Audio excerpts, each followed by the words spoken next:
যে হুম। অন্তর্বর্তীকালীন সরকার নিয়ে তারা একটা ন্যায় নীতির শাসন প্রতিষ্ঠা করার জন্য দায়িত্ব নিয়েছিল, দেশে একটা আইনের শাসন কায়েম করবে তারা, এবং তারা দেখিয়ে দিবে তারা কি সংস্কার করতে চায়, যা তারা নিজেদের মধ্যে বাস্তবায়ন করে দেখাবে। তাদের আমলেই এই যে দৃশ্যটি আমি বললো, কি বলবে না? কি বলার আছে, ইউনুস ফেরেস্তা হিসাবে এসেছিল, ফেরেস্তা কি জিনিসের আবার দেখিয়ে দিয়েছে পাবলিককে। যে টিএভি তার যে রিপোর্ট সেখানে বলছে যে 2023 সালে তারা আওয়ামী লীগ সরকার থাকতেও এরকম একটা যে করেছিল, সেটার তুলনায় এই যে 25-এর এটাকে তারা কম্পেয়ার করেছে।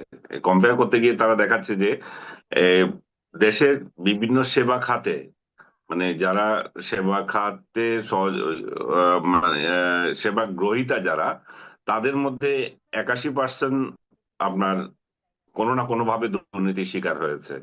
যেটা 2023 সালে আওয়ামী লীগ আমলে ছিল 70.9%, মানে কি 71% ধরেন, 81 এবং 71%, তার মানে 10% আরো বেড়েছে। এবং সবচেয়ে বেশি দুর্নীতি তারা দেখিয়েছে পাসপোর্ট উত্তোলনের ক্ষেত্রে বা পাসপোর্ট খাতে। এবং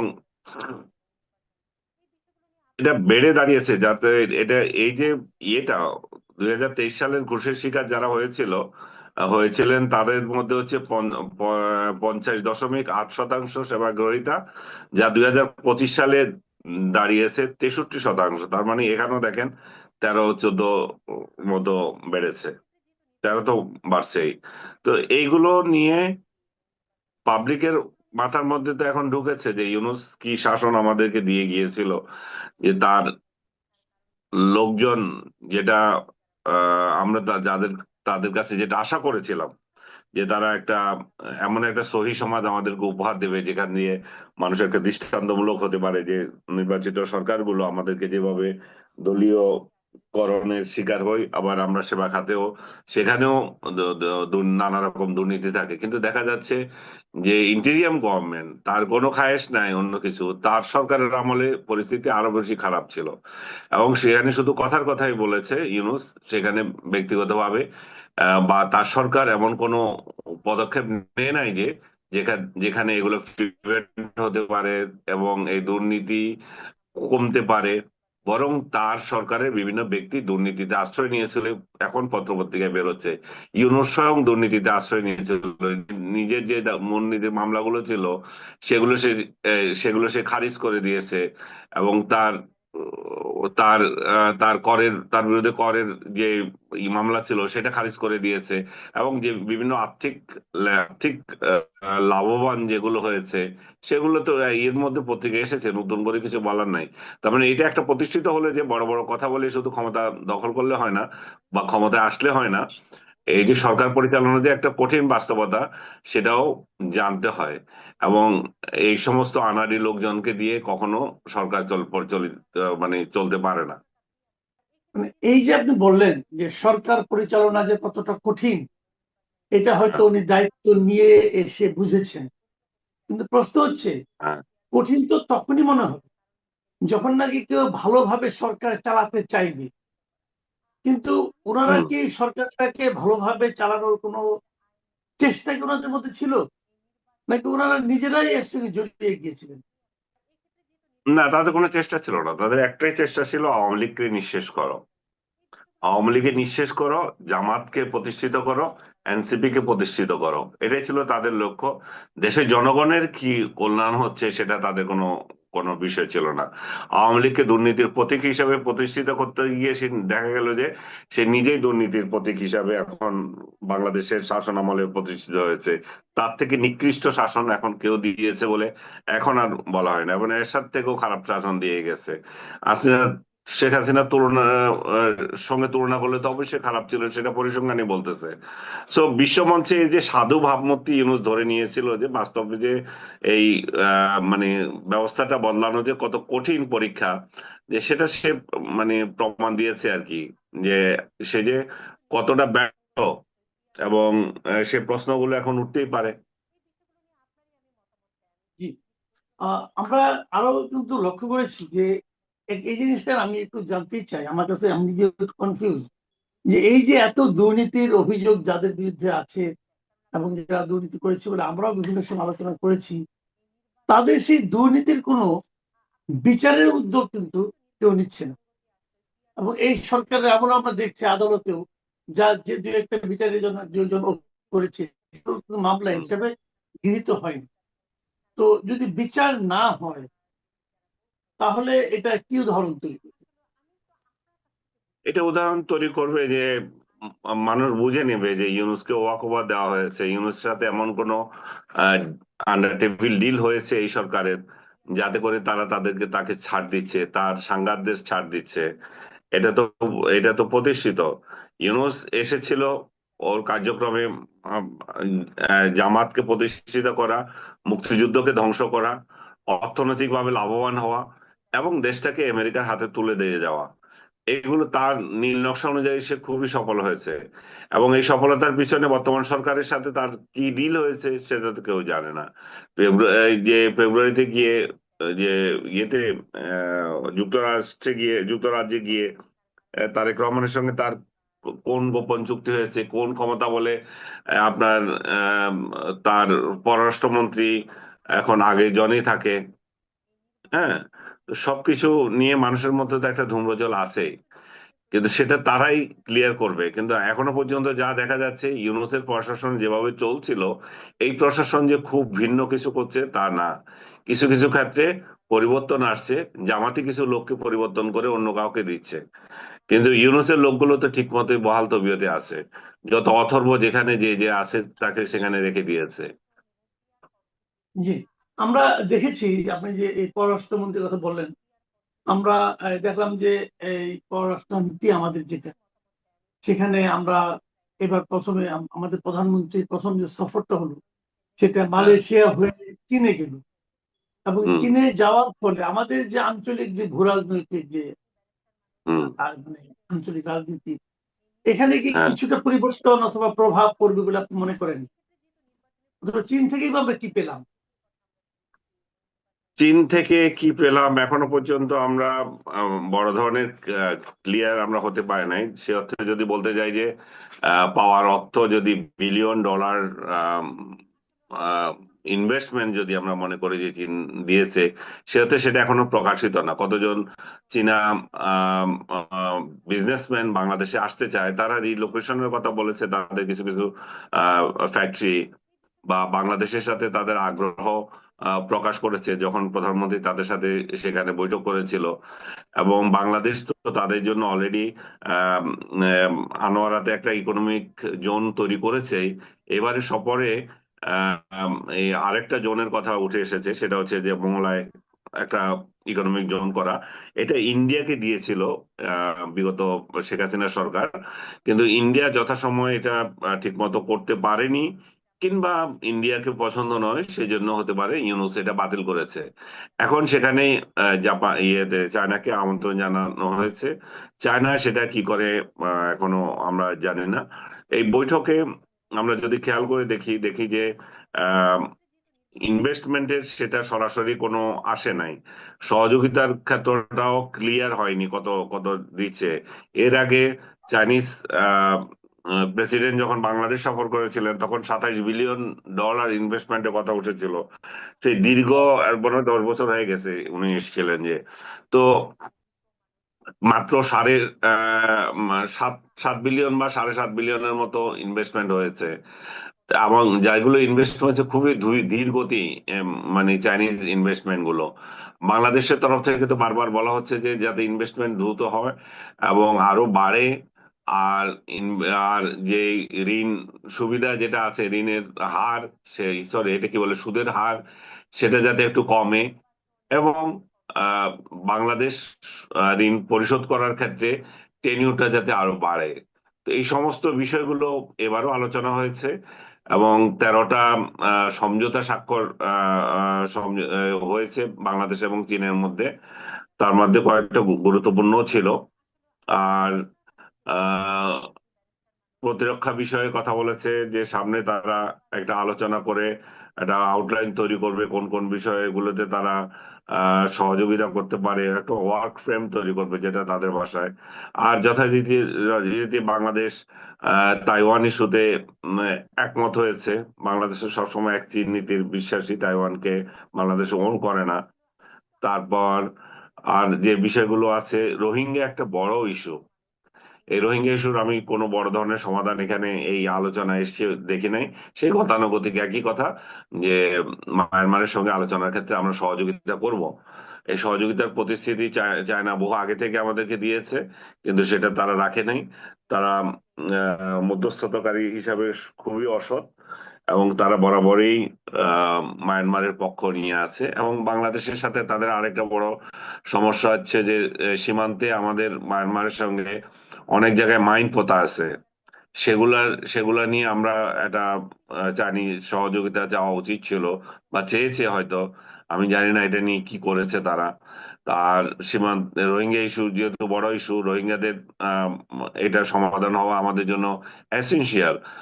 আর সবচেয়ে বড় ধরনের একটা ব্রেকিং হচ্ছে যে চাইনার তরফ থেকে আমাদের সঙ্গে বাংলাদেশ, মায়ানমার এবং চায়না একটা ইকোনমিক ডোর দাবি করা হয়েছে। তারা চেয়েছে যে আমাদের তিন দেশের মধ্যে যাতে একটা ইকোনমিক ডোর তৈরি করা হয়, যাতে করে বাংলাদেশের সাথে চায়না সরাসরি বিজনেস হয়। এবং সরাসরি বিজনেস মানে অবশ্যই সেটা মায়ানমারের সাথে বাংলাদেশের ইকোনমিক ডোর যদি তৈরি হয় সেটা কার্যকর হবে।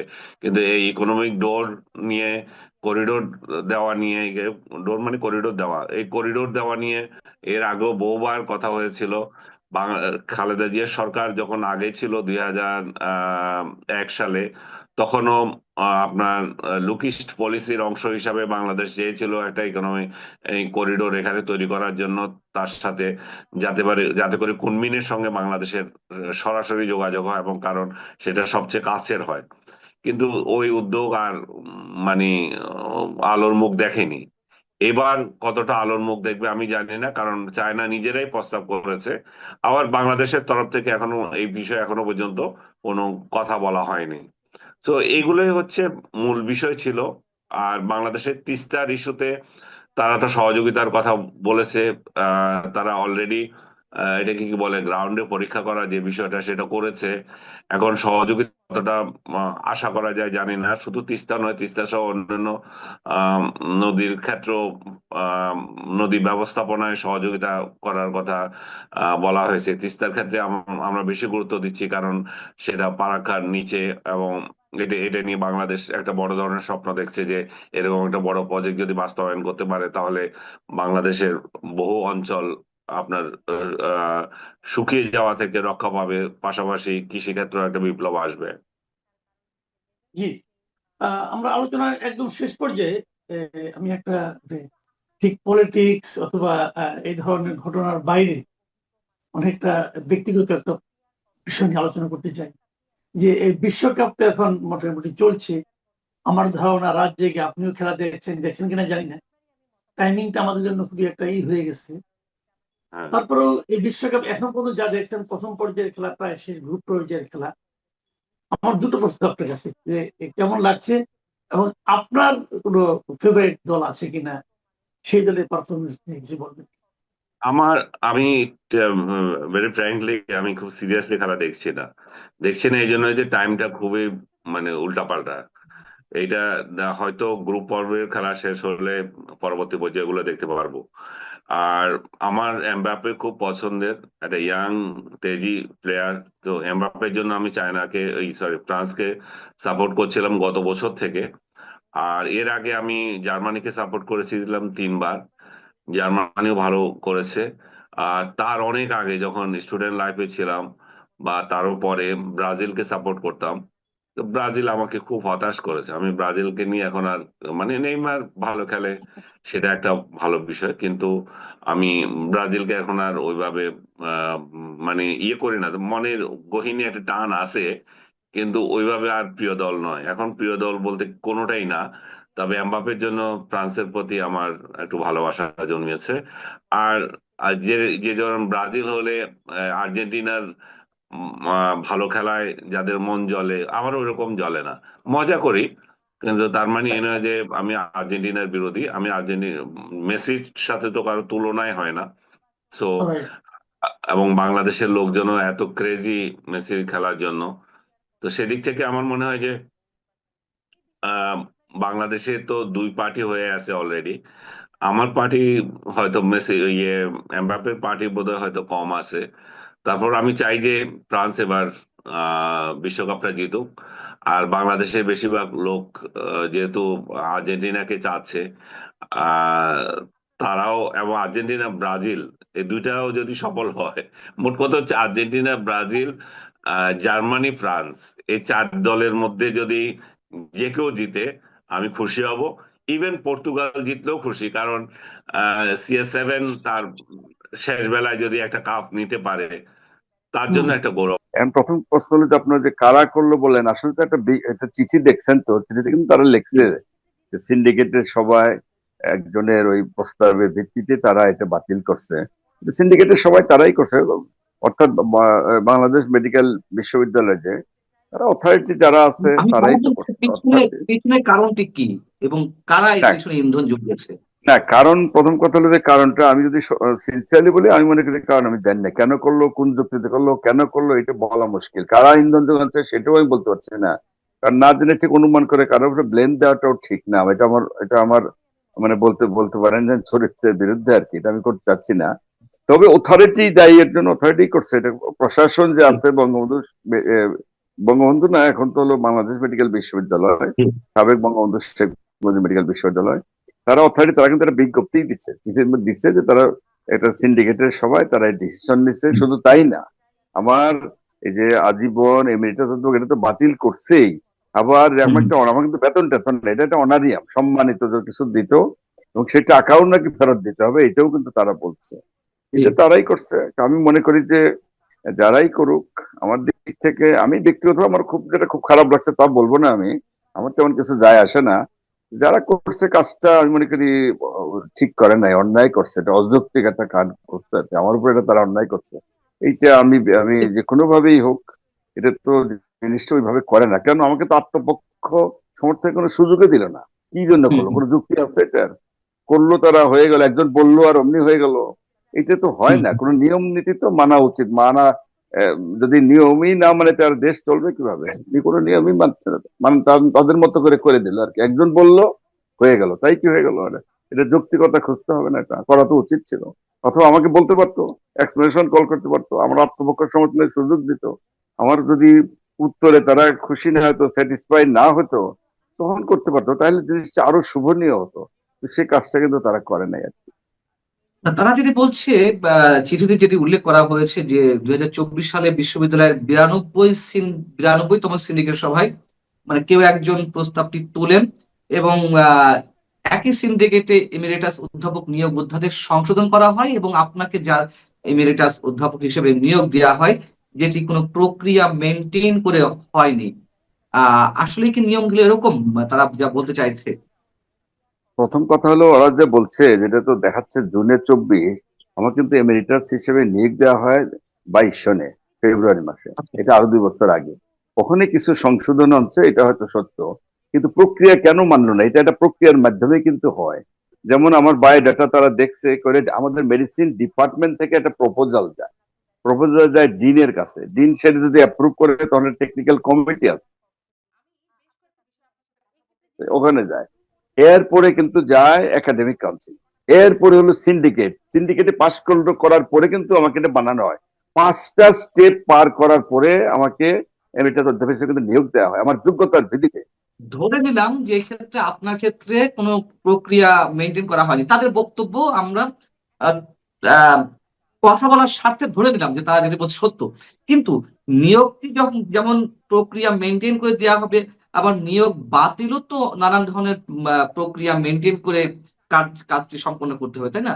তাহলে তাই তো করা উচিত। কারো নিয়োগ বাতিলের ক্ষেত্রে প্রক্রিয়াগুলো ঠিক কেমন? ওইটা কিন্তু একটা ক্রাইটেরিয়া আছে ওর মধ্যে, ও কতগুলো ক্রাইটেরিয়া থাকে। সাধারণত এটা আজীবন, তো এটা কিন্তু পৃথিবীতে কোনো রেকর্ড নেই। আমাদের দেশেও এটা অনেক বিশ্ববিদ্যালয় থেকে, অনেক বিশ্ববিদ্যালয় কিন্তু আছে মানে নন মেডিকেল বিশ্ববিদ্যালয়, ঢাকা ইউনিভার্সিটি বা অনেক ইউনিভার্সিটি, সেখানেও কিন্তু বাতিলের কোনো নিয়ম কোথাও কিন্তু কেউ করে নাই আজ পর্যন্ত। পৃথিবীর ইতিহাসে কোথাও নাই এমেরিটাস দিয়ে কাউকে বাতিল করে, আজীবন দেওয়া হয়, এটাই কিন্তু নিয়ম আর কি। আরেকটা কথা হলো, এটা তো তারা বলছে 24 জুন, তাই না? 2 বছর আগে। এতদিন করলো না কেন? তারাই তো ক্ষমতায় ছিল, আয় করতে পারলো না তারা? এত দেরি করলো কেন? এত দেরিতে 2 বছর পরে এমন কি প্রয়োজন পড়লো? তাদের এতদিন পরে এই বোধোদয়টা কেন হলো? তাদেরই প্রশাসন আগেও ছিল, তারা এই কাজটা কেন করলো না? তারা আগেই করতে পারতো, আগে করলে তো হয়তো কথাবার্তা নাও উঠতে পারতো আর কি।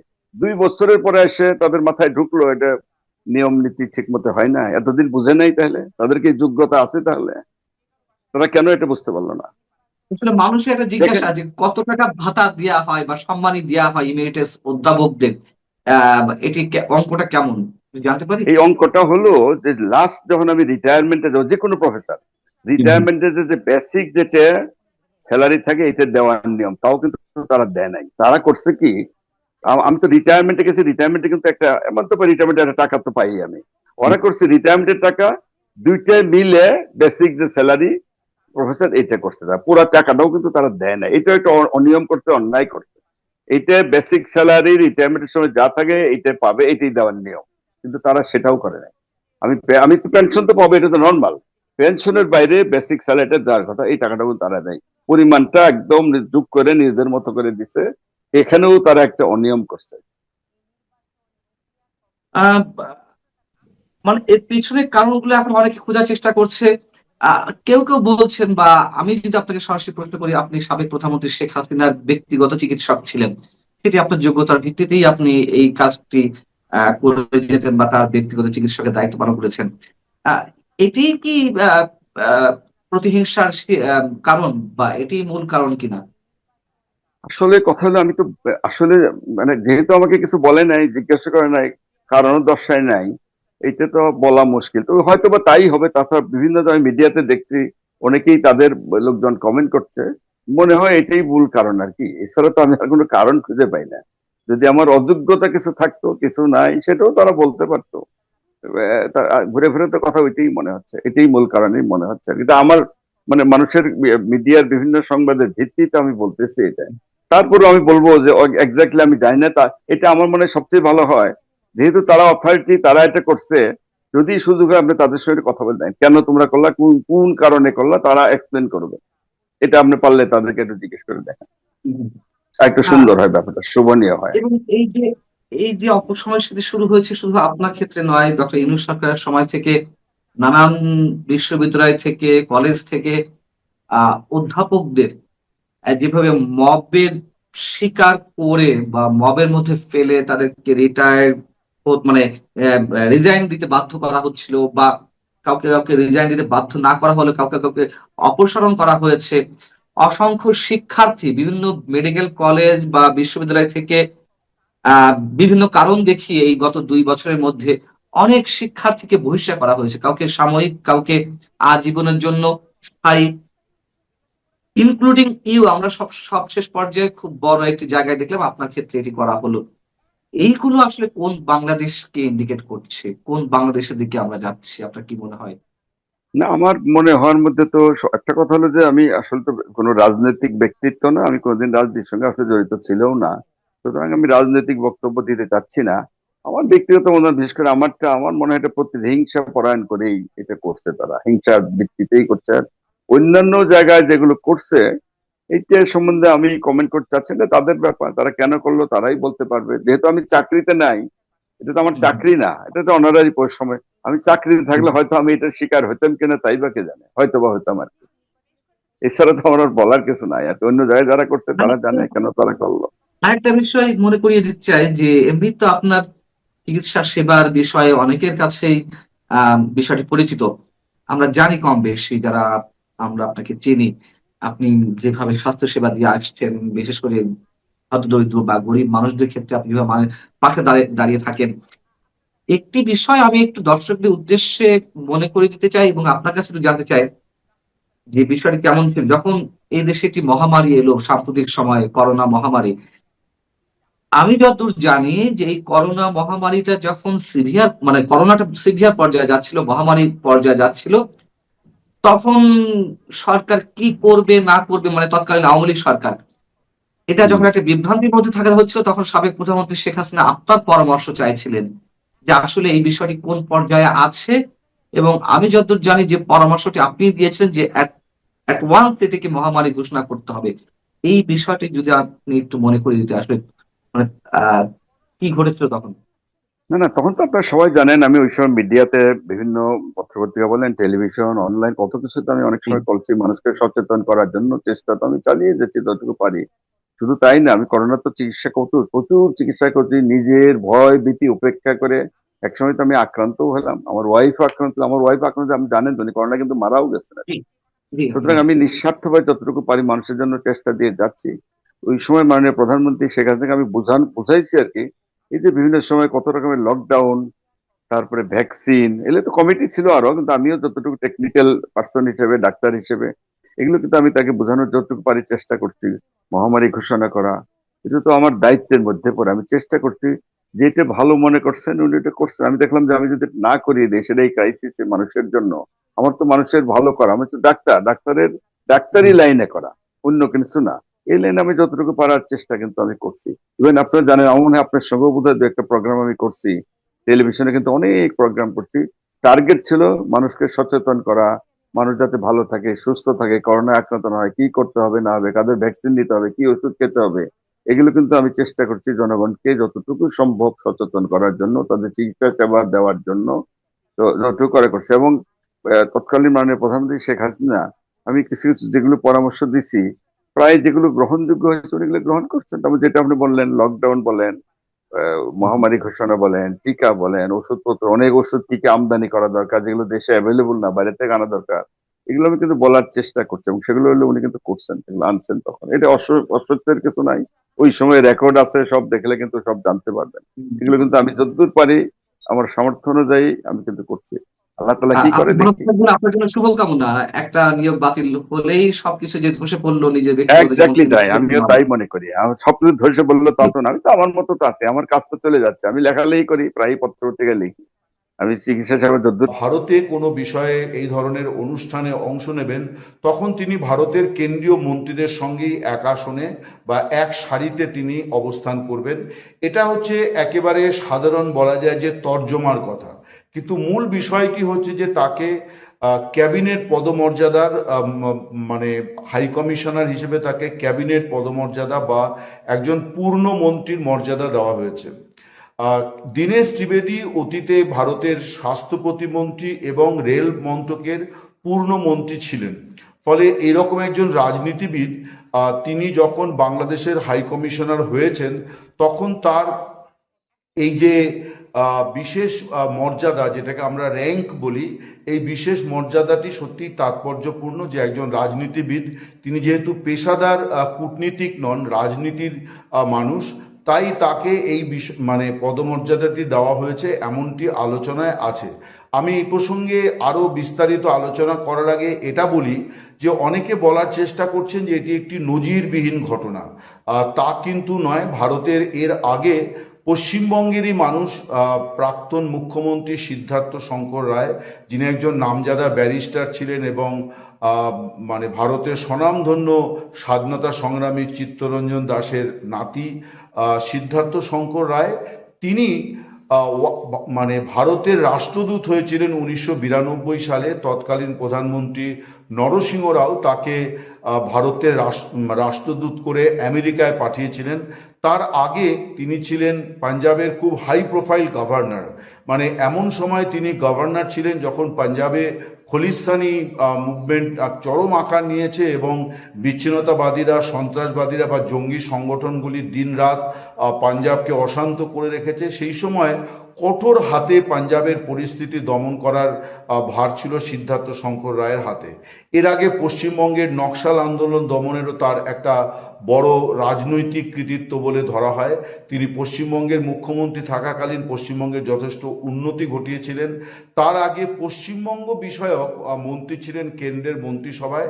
ইন্দিরা গান্ধীর অত্যন্ত ঘনিষ্ঠ এবং কংগ্রেসের শীর্ষ নেতৃত্ব ওই সময় বিশেষ করে 70, 80 এবং 90-এর দশকের গোড়া পর্যন্ত তিনি ছিলেন সর্বভারতীয় কংগ্রেসের একটি অত্যন্ত আলোচিত মুখ। এমন একজন ব্যক্তিকে নরসিংহ রাও তিনি মার্কিন যুক্তরাষ্ট্রে ভারতের অ্যাম্বাসাডার করে যে কারণে পাঠিয়েছিলেন, দীনেশ ত্রিবেদীকে ঢাকায় মানে রাষ্ট্র হাই কমিশনার করে পাঠানোর সিদ্ধান্তের ক্ষেত্রেও কিন্তু মূল বিষয়টি একই, অর্থাৎ এটি ছিল দুটি কুশলী সিদ্ধান্ত, বা যেটাকে আমরা বলি স্ট্র্যাটেজিক ডিসিশন। স্ট্র্যাটেজিক ডিসিশনটা কি না, পরিবর্তিত পরিস্থিতিতে নতুন ধরনের সিদ্ধান্ত। সিদ্ধার্থ শঙ্কর রায়কে যখন আমেরিকার রাষ্ট্রদূত করা হয়েছিল, তার আগে সোভিয়েত ইউনিয়নের পতন হয়েছিল। নরসিংহ রাওকে এটা মাথায় রাখতে হয়েছিল যে সোভিয়েত ইউনিয়নের পতনের ফলে এই যে টুকরো টুকরো সোভিয়েত ইউনিয়ন, তার সঙ্গে ভারতের নতুন করে সম্পর্ক তৈরি করতে সময় লাগবে। এবং সোভিয়েত ইউনিয়ন ছিল ভারতের একেবারে অভিন্ন হৃদয় বন্ধু, বিপদের দিনের সঙ্গী। সেই দেশটা যখন তার অভ্যন্তরীণ রাজনীতির কারণে ভেঙে টুকরো টুকরো হয়ে গেল, তখন নরসিংহ রাও খুব সঙ্গত কারণেই এটা ভেবেছিলেন যে তাহলে আরেক মহাশক্তিধর আমেরিকার সঙ্গে ভারতের সখ্য বাড়াতে হবে। এই ধরনের কাজে কিন্তু সিদ্ধার্থ শঙ্কর রায়ের যথেষ্ট সুনাম ছিল। তিনি একজন ক্রাইসিস ম্যানেজার, পলিটিক্সে যাকে বলা হয় ক্রাইসিস ম্যানেজার, সেই ভূমিকাটি তিনি বিভিন্ন সময়ে পালন করেছেন। এবং আমেরিকায় তখন সিনিয়র বুশ রাষ্ট্রপতি, তার সঙ্গে কিন্তু খুব ভালো ডিল করেছিলেন সিদ্ধার্থ শঙ্কর রায়। এবং সেই সময় একটা ছবি প্রকাশিত হয়েছিল যে ছবিটা নিয়ে পার্সোনালিটি বা ব্যক্তিত্ব নিয়ে আলোচনা হয়েছিল, যে সিদ্ধার্থ শঙ্কর রায়ের সঙ্গে মানে তিনি যখন প্রেসিডেন্ট বুশের সঙ্গে দেখা করেছেন, তখন মনে হচ্ছিল যে সিদ্ধার্থ শঙ্কর রায় আমেরিকার প্রেসিডেন্ট এবং প্রেসিডেন্ট বুশ তিনি ভারতের রাষ্ট্রদূত হিসেবে তার সঙ্গে দেখা করতে গিয়েছিলেন। এটা খানিকটা চেহারা, ব্যক্তিত্ব এবং নিজেকে কে কিভাবে উপস্থিত করবেন। তো ফিরে আসি দীনেশ ত্রিবেদীর কথায়, যে দীনেশ ত্রিবেদী প্রথম ব্যক্তি নন যিনি এরকম ক্যাবিনেট মন্ত্রীর র্যাঙ্ক পেলেন। সিদ্ধার্থ শঙ্কর রাও কিন্তু পূর্ণ মন্ত্রীর পদমর্যাদা নিয়েই আমেরিকাতে রাষ্ট্রদূতের দায়িত্ব পালন করেছিলেন। এখন দীনেশ ত্রিবেদীকে কেন এই বিশেষ গুরুত্ব দেওয়া হয়েছে, নরেন্দ্র মোদী কেন দিয়েছেন, তার অনেকগুলি কারণ আছে। একটা কারণ যেটা আমি বলছিলাম, সেটাও কিন্তু একেবারেই খুব সাদামাটা কারণ, সেটি হচ্ছে যে তিনি ক্যাবিনেট মন্ত্রী ছিলেন। কিন্তু ক্যাবিনেট মন্ত্রী ছিলেন বলেই এইটা দেওয়া হয়েছে তাকে, তা কিন্তু নয়। আমি যেটা খোঁজ খবর নিয়ে যেটা জেনেছি, সেটি হচ্ছে যে ঢাকার সঙ্গেও কিন্তু একটা স্ট্র্যাটেজিক রিলেশন তৈরি করার বিষয় ভারতের সামনে আছে। কারণ দীর্ঘ প্রায় 15-16 বছর সেখানে শেখ হাসিনার সরকার ছিল, আওয়ামী লীগের সরকার ছিল, এবং সেই সরকারের সঙ্গে ভারতের সম্পর্ককে নিয়ে নানান ধরনের বিতর্ক। এখন যারা বাংলাদেশের শাসক দল এবং বিরোধী পক্ষ, দুপক্ষই বলে যে ভারত একতরফা শেখ হাসিনা এবং আওয়ামী লীগের সঙ্গে সম্পর্ক রাখত। এখন এই অভিযোগের সত্য মিথ্যা বিচার করার থেকেও এখন যেটা দরকার, সেটি হচ্ছে এখন যারা আছে তাদের সঙ্গে নতুন করে সম্পর্ক গড়ে তোলা। সেই কারণেই দীনেশ ত্রিবেদীকে পাঠানো হয়েছে, যে যিনি একজন রাজনীতিবিদ এবং যিনি ওই বাধা ধরা যে কূটনীতিকদের যে ব্যাকরণ, সেই ব্যাকরণ মেনে কিন্তু বাংলাদেশের সঙ্গে সম্পর্কের ক্ষেত্রে কাজ করবেন না। তার খানিকটা আভাস গতকাল, অর্থাৎ বৃহস্পতিবার তিনি যে দায়িত্ব নিলেন, সেদিনই কিন্তু খানিকটা বোঝা গিয়েছিল যে একজন পেশাদার কূটনীতিকের জায়গায় একজন রাজনীতিবিদ কিভাবে কমিউনিকেট করে, অর্থাৎ জনসংযোগ এই ক্ষেত্রে খুব গুরুত্বপূর্ণ। তিনি যে সাংবাদিক বৈঠকটি করেছেন, সেটি অত্যন্ত আন্তরিকতায় পরিপূর্ণ ছিল এবং সেখানে একজন বাংলাদেশি নারী তার প্রতিবন্ধী পুত্রের ভিসা পাওয়া নিয়ে সমস্যার কথা বলছিলেন। তিনি খুব মনোযোগ দিয়ে শুনেছেন তাই নয়, সেই নারীর একটি প্রপোজাল ছিল যে প্রতিবন্ধী এবং শিশুদের যাদের ভিসা করাতে হয় তাদেরকে অপেক্ষা করতে হয় অনেকটা সময়, ফলে তাদের জন্য যদি একটি আলাদা মানে অবস্থানকালীন সময়ের জন্য আলাদা ব্যবস্থা করা যায়। দীনেশ ত্রিবেদী সেই নারীর প্রস্তাবের প্রশংসা করেছেন এবং সঙ্গে সঙ্গে নির্দেশ দিয়েছেন যে এই ব্যবস্থা যেন হয়, সেখানে যেন একটু খেলনা ব্যবস্থা থাকে, পানীয় জল, খাবারের ব্যবস্থা থাকে, যাতে শিশু এবং প্রতিবন্ধীদের সমস্যা না হয়। এখন এটা গেল একটা দৃষ্টান্ত। আমি যেটা বলতে চাই, যে দীনেশ ত্রিবেদীকে যে এতটা গুরুত্ব নরেন্দ্র মোদী দিলেন, তার কারণটা কিন্তু সম্পূর্ণ ভিন্ন। সেগুলি কিন্তু এই সেরিমোনিয়াল অর্থাৎ রাষ্ট্রীয় অনুষ্ঠানে তিনি ভারতের ক্যাবিনেট মন্ত্রীদের সঙ্গে এক আসনে বসবেন, এই রকম বিষয়টি নয়। তার কারণ একজন হাই কমিশনারের পক্ষে ভারতে খুব বেশি রাষ্ট্রীয় অনুষ্ঠানে যোগদানের অবকাশ নেই, খুব বেশি নেই, অল্প এক দুটো আছে, খুব বেশি তো নেই, কারণ তিনি একটা ভিন্ন দেশে দায়িত্ব পালন করতে যাচ্ছেন, তাকে তার ভিন্ন দেশে দায়িত্ব পালন করতে হবে।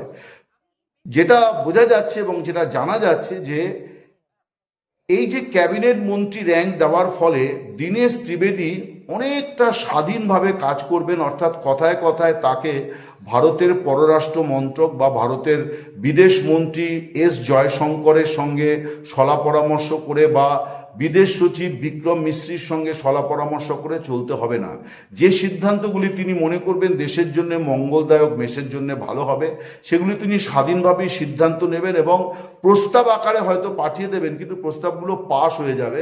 তার একটা বড় কারণ হচ্ছে যে খুব বেশি বিবাদ না থাকলে প্রস্তাবগুলো কিন্তু দ্রুততম সময়ে পাশ হবে, অর্থাৎ বিদেশ মন্ত্রকে দীর্ঘ সময় পড়ে থাকবে না, কারণ এটা কোনো অর্ডিনারি হাই কমিশনারের কাছ থেকে এখন আর আসবে না, আসবে পূর্ণ মন্ত্রী পদমর্যাদার একজন হাই কমিশনারের কাছ থেকে। স্বভাবতই দীনেশ ত্রিবেদী অনেক স্বাধীনভাবে কাজ করবেন এবং এই স্বাধীনতাটা তাকে দেওয়া হয়েছে এই জন্যে যে তাতে নরেন্দ্র মোদী তাকে যেভাবে গাইড করবেন সেইভাবে তিনি চলবেন এবং তিনি সরাসরি নরেন্দ্র মোদীর অধীনে চলে গেলেন।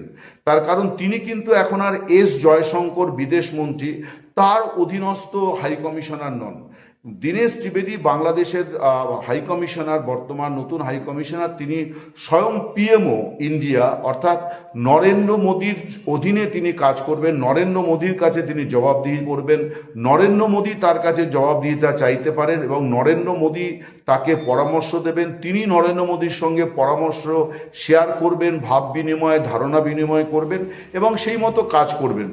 ফলে এটা বোঝা যাচ্ছে যে বাংলাদেশের সঙ্গে সম্পর্কটাকে ভারত মোটেই লঘু করে দেখছে না, ভারত কিন্তু তার মতো করে কাজটা করছে এবং যেহেতু বিএনপি সরকারকে নিয়ে অনেক ধরনের সংশয়ও আছে, অতীতে বিএনপি সরকার 2001 থেকে 6 মরহুম খালেদা জিয়ার নেতৃত্বাধীন সরকারের সম্পর্কে ভারতের অভিজ্ঞতা ভালো ছিল না, সেই সময় ভারত বিরোধী শক্তি অনেক বেশি বাংলাদেশে সক্রিয় ছিল, ভারতকে এই বিষয়গুলো মাথায় রাখতে হয়েছে এবং তারেক রহমানের এই 4 মাসের সরকার সম্পর্কেও ভারত খুব বেশি কিন্তু এখনো পর্যন্ত আশাবাদী হতে পারেনি যে এই সরকার ঠিক সত্যি ভারতের সঙ্গে সম্পর্কটি কেমন চায়।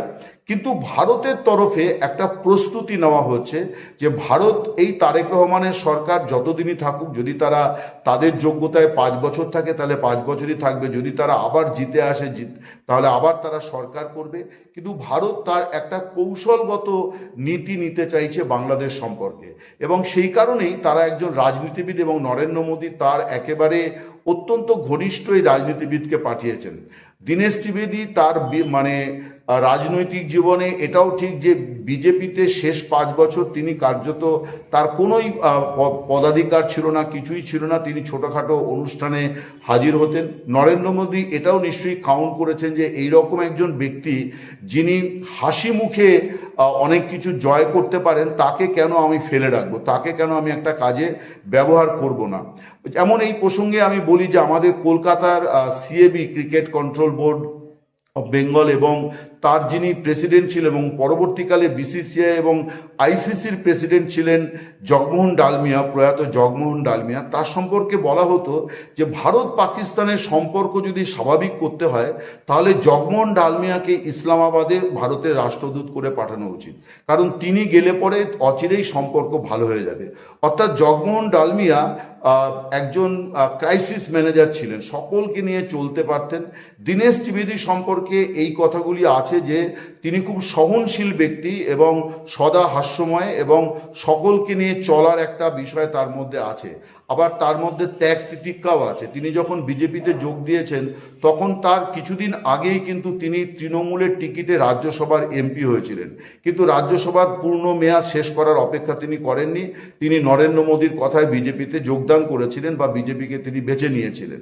এখন এইরকম একজন ব্যক্তি যখন বাংলাদেশের হাই কমিশনার হয়ে গেছেন তখন নরেন্দ্র মোদী সরাসরি তার মারফত কিন্তু কাজ করবেন এবং বাংলাদেশকে নিয়ে ভারতের অনেক রকম দুশ্চিন্তার জায়গাও আছে, সুসম্পর্ক যেমন আছে দুশ্চিন্তার জায়গাও আছে।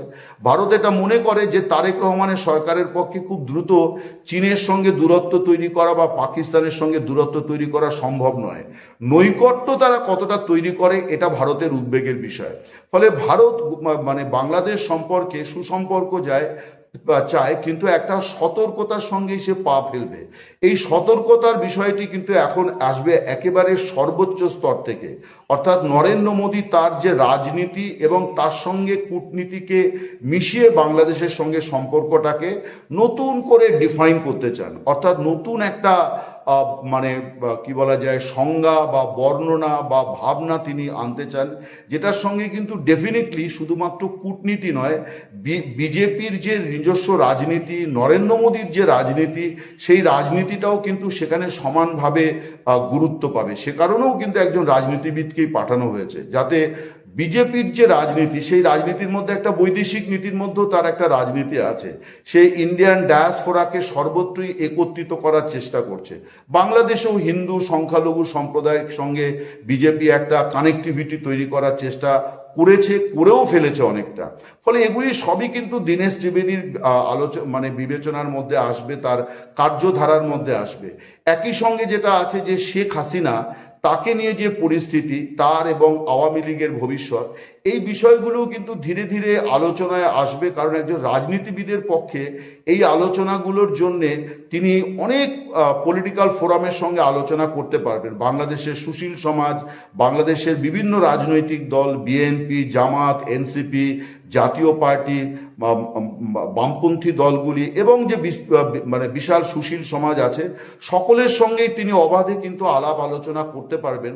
এটাও নরেন্দ্র মোদীর ভাবনায় আছে যে আওয়ামী লীগ এবং শেখ হাসিনাকে নিয়ে যে পরিস্থিতি, অর্থাৎ আওয়ামী লীগের মতো একটা ধর্মনিরপেক্ষ শক্তিশালী প্রগতিশীল শক্তি যাদের বাংলাদেশে থাকা জাগ্রত শক্তিশালী থাকা উচিত, এই উপমহাদেশ তথা ভারতেরও নিরাপত্তার স্বার্থে, সুরক্ষার স্বার্থে, এটা নরেন্দ্র মোদী খুব ভালোই জানেন যে আওয়ামী লীগের ইতিহাস কি এবং আওয়ামী লীগ বাংলাদেশে সক্রিয় থাকা এবং না থাকার মধ্যে পার্থক্যটা কি। আওয়ামী লীগ সক্রিয় থাকতে না পারা, অস্তিত্বহীন হয়ে যাওয়া, এটা তো শুধু শেখ হাসিনার বিপদ নয় বা আওয়ামী লীগের বিপদ নয়, এটা উপমহাদেশেরও বিপদ, এটা ভারতেরও বিপদ। ফলে এই সব বিষয়গুলো যখন আনতে হবে, তখন নরেন্দ্র মোদী ভেবেছেন যে সরাসরি তিনিই দেখবেন, এবং তিনি যদি দেখবেন মনে করেন, তাহলে তার দেখার জন্যে তার চোখ কান যা আছে এই রকম মানুষকে তিনি সেখানে পাঠিয়েছেন। অর্থাৎ দীনেশ ত্রিবেদী নরেন্দ্র মোদীর চোখ কান হিসেবে ভারতে কাজ করবেন, বাংলাদেশে দায়িত্ব পালন করবেন, কিন্তু বাংলাদেশ অ্যাফেয়ার্স, বাংলাদেশ সংক্রান্ত জটিল কুটিল বিষয়গুলি কিন্তু সরাসরি নরেন্দ্র মোদী দেখবেন। এই বছরের গোড়ায় আপনাদের মনে থাকবে যে ডোনাল্ড ট্রাম্প, তিনি প্রেসিডেন্ট হিসেবে দায়িত্ব নেওয়ার পর নরেন্দ্র মোদী যখন তাকে শুভেচ্ছা, চীন এবং ভারত দুই রাষ্ট্রই অর্থায়ন করতে আগ্রহী তাদের নিজ নিজ স্বার্থের জায়গা থেকে, একথা তো আমরা জানি। এবং সেই বিষয়টিকে কেন্দ্র করে রীতিমতো দুই রাষ্ট্রের মধ্যে একটা স্নায়ু যুদ্ধ চলছিল। কিন্তু বাংলাদেশকে কে অর্থায়ন করবে এই প্রশ্ন যেমন ছিল, বাংলাদেশ অর্থ নেবে, ঋণ নেবে, এই পর্যন্তই। কিন্তু সেই স্নায়ু যুদ্ধের মধ্যে এখন রীতিমতো বাংলাদেশ পড়ে গেছে, বাংলাদেশ গ্যারাকলে পড়ে গেছে বলে অনেকের কাছে মনে হচ্ছে।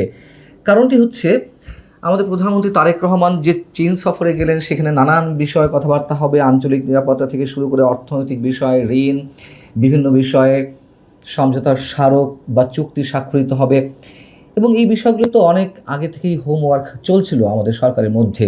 এবং সেই জায়গা থেকে চীন সফরে যাওয়ার সময় তিস্তা বিষয়টি সুকৌশলে এড়িয়ে যাওয়ারই একটি পরিকল্পনা ছিল আমাদের পক্ষ থেকে, আমাদের সরকারের পক্ষ থেকে।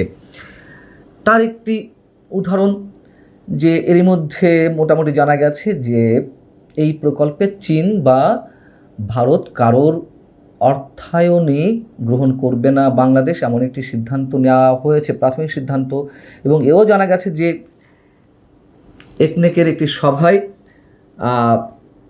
তিস্তা প্রকল্প প্রস্তাব তোলার আগে বিস্তারিত সমীক্ষা করা হবে, এই ধরনের কথাবার্তা হয়। এবং তিস্তা প্রকল্পে চীনের অর্থায়নের আগ্রহ থাকলেও তিস্তা মহাপরিকল্পনা বাস্তবায়নে যে অর্থ লাগবে তা বাংলাদেশ সরকার নিজেই করবে। এই যে দুই রাষ্ট্রের স্নায়ুযুদ্ধ, সেখান থেকে দূরে থাকার জন্য এরকম একটি প্রাথমিক সিদ্ধান্তের কথা আমরা জানতে পেরেছি। কিন্তু আমাদের প্রধানমন্ত্রী চীন সফরে গেলে সেখানে নানান বিষয় অবশ্যই তো আলোচনা হয়েছে, আপনারা তো প্রতিনিয়ত জানছেন। সেইখানে সম্ভবত তিস্তা প্রকল্পে অর্থায়নের বিষয়টি অন্যতম মুখ্য বিষয় হয়ে দাঁড়িয়েছে। চীন নাছোড়বান্দা, তারা মোটামুটি এই প্রকল্পে অর্থায়ন করবেই করবে, জোর করে হলেও অর্থ দিতে চায় তারা। সেরকম একটি বক্তব্য উঠে এসেছে চীনের পররাষ্ট্রমন্ত্রীর মুখ থেকে। তিস্তা প্রকল্পে চীনের সম্পৃক্ততা নিয়ে যে ভারতের উদ্বেগ রয়েছে সে প্রসঙ্গেও তারা জানিয়ে দিচ্ছে যে এক্ষেত্রে তৃতীয় কোনো পক্ষের হস্তক্ষেপ তারা চায় না। শুক্রবার যে নিয়মিত ব্রিফিং ছিল এবং সম্ভবত তার আগে আমাদের প্রধানমন্ত্রীর সঙ্গে চীনের পররাষ্ট্রমন্ত্রীর বৈঠক হয়, তারপরে তাদের যে নিয়মিত প্রেস ব্রিফিং, সেখানে ভারতের বার্তা সংস্থা প্রেস ট্রাস্ট অব ইন্ডিয়া পিটিআইয়ের পক্ষ থেকে প্রশ্ন করা হয়েছিল চীনের পররাষ্ট্রমন্ত্রীর কাছে। প্রশ্নটা ছিল এরকম যে তিস্তা নিয়ে চীন ও বাংলাদেশের সহযোগিতা বিষয়ে ভারতের গুরুতর উদ্বেগ রয়েছে, কারণ নদীটি সীমান্তের খুব কাছ দিয়ে প্রবাহিত হয়েছে। আমরা জানি যে এই তিস্তা প্রকল্প যেখানে করার পরিকল্পনা নেওয়া হয়েছে তার পাশেই ভারতের শিলিগুড়ি করিডোর, যেটাকে চিকেন্স নেক বলা হয়, তারও পাশে ভারতের সেভেন সিস্টার্স। তো সেই প্রসঙ্গে এখানে বলা হচ্ছে যে ভারতের উত্তর পূর্বাঞ্চলের সঙ্গেও এর সম্পর্ক রয়েছে। এই ধরনের উদ্বেগকে চীন কিভাবে দেখে? দুই নেতার আলোচনায়, অর্থাৎ আমাদের প্রধানমন্ত্রী তারেক রহমান এবং চীনের প্রধানমন্ত্রী বা পররাষ্ট্রমন্ত্রীর সাথে যে বৈঠক অনুষ্ঠিত হয়েছে সেখানে এই বিষয়টি উঠেছে কিনা।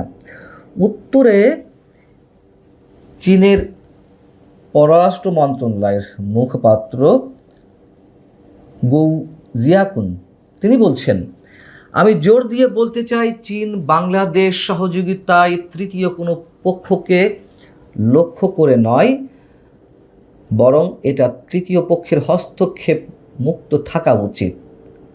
অর্থাৎ অন্য কোনো তৃতীয় পক্ষ বা ভারতের হস্তক্ষেপ তারা এ বিষয়ে দেখতে চায় না। প্রশ্ন হচ্ছে যে চীন কেন এত আগ্রহী? এ বিষয়ে অনেক আলোচনা হয়েছে। তারপরে একটু যদি ছোট করে বলি যে ভূ রাজনৈতিক দিক থেকে যে কৌশলটি তারা অবলম্বন করতে চায় তা হচ্ছে তিস্তা নদীটি যেহেতু ভারতের শিলিগুড়ি করিডোর বা চিকেন স্নেকের কাছে, সেই জায়গা থেকে অর্থাৎ সংবেদনশীল ভৌগোলিক অবস্থানের জায়গা থেকে তিস্তা প্রকল্পে যুক্ত হতে পারলে চীন আঞ্চলিক ভূ রাজনীতিতে একটা বড় ধরনের সুবিধা তারা নিয়ে নিতে পারবে এবং তাদের যে ভারতের উপরে নজরদারি করার একটা ইচ্ছে বা টার্গেট, সেটি তারা মোটামুটি অনেকখানি পূরণ করতে পারবে। আরেকটি বিষয় হচ্ছে যে তাদের যে বহুল আলোচিত বেল্ট অ্যান্ড রোড ইনিশিয়েটিভ বা অর্থনৈতিক করিডোর, সেটির সম্প্রসারণ করতে পারবে। অর্থনৈতিক দিক থেকে যদি বলি, সেটি হচ্ছে যে তিস্তা অববাহিকা খনন, জলাধার তৈরি, বাঁধ নির্মাণ, মেরিন ড্রাইভ এবং যে স্যাটেলাইট শহর নির্মাণের কথা বলা হচ্ছে, সেখানে তাদের বিশাল একটি সুযোগ রয়েছে অর্থনৈতিকভাবে লাভবান হওয়ার। এবং এই মেগা প্রকল্পে অর্থায়ন ও কাজ করার মাধ্যমে চীন তাদের ঠিকাদার, প্রযুক্তি এবং নির্মাণ সামগ্রীর বড় বাজার তৈরি করতে পারবে।